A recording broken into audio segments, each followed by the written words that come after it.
हमारी ये सत्यनारायण की जय, शिव महाराज की जय हो। कैसे कहे के बाद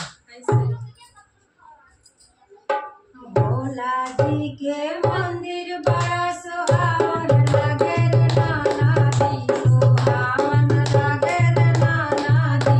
हरि मन करे निहुर के बुढ़वा लगबे करी रे नाना दी।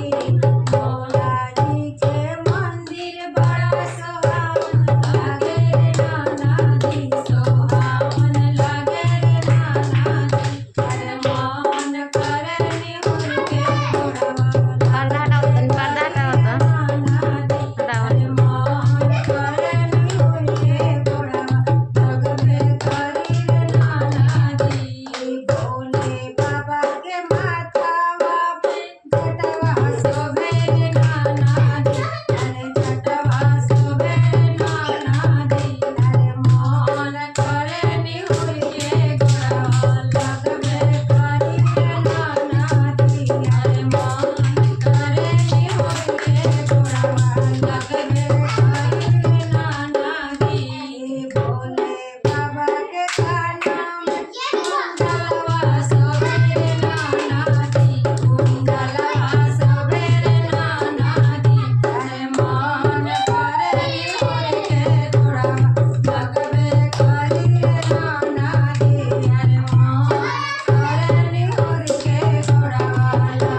अगर हमारा भजन अच्छा लगेगा तो गुरबानी लाइक जरूर करिएगा। हर हर महादेव।